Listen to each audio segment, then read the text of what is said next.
All right, somebody here on this panel better sponsor a bill to get rid of perverts interacting with the public, because this is not acceptable. I can't imagine, somebody comes with the authority of the EPA badge, and then they've got sirens or lights on their car, and they're a registered sex offender. I mean, can you see the disconnect, why people would be outraged if they showed up at your place of business or work, or some mom with their young child, and suddenly you encounter this person?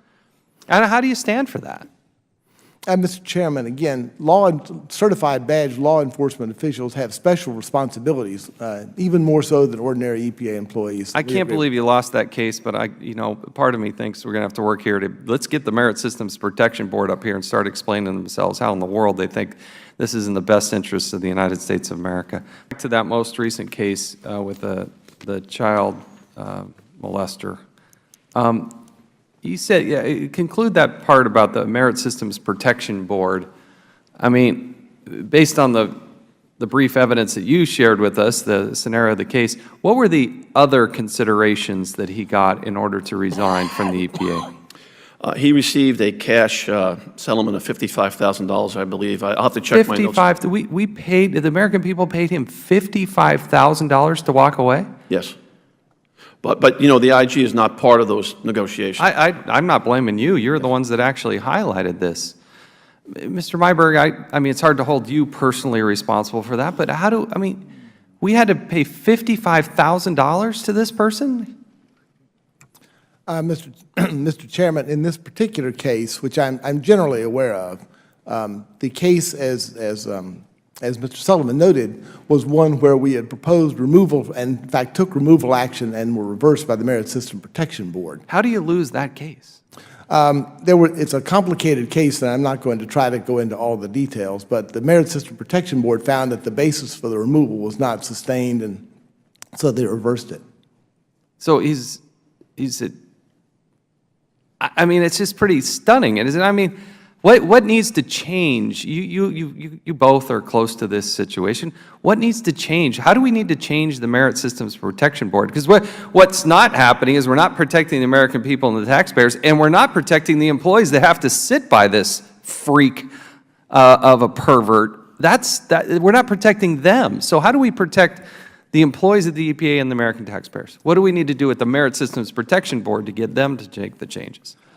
Congressman, I would simply note a couple of things. One is that we share your desire to protect our own employees from any adverse actions by other employees. So that's a clear area with this agreement. And how is it that this person can operate in this atmosphere for so long? I mean, in the case of Dallas, how is it, Mr. Sullivan, you've looked at this case closely, how is it that this goes undetected for so long? It wasn't in our system, or?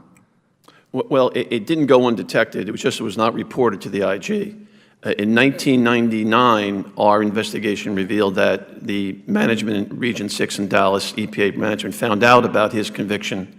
And at that time, he was stopped again by the police for using lights and sirens. I don't know about the sirens, but I know about the emergency lights. And that was brought to the attention of EPA management. He was counseled and told not to do that again, but it was never brought to the attention of the IG in 1999. And what was his position back in 1999? What was he doing? He was an enforcement officer doing civil inspections for the EPA. So his job would be to do what?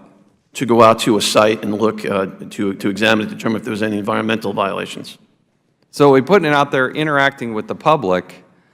Mr. Myberg, how does this happen? I mean, if you know that this person has to register as a sex offender, has this type, why do you put them in a position to have to interact with the public?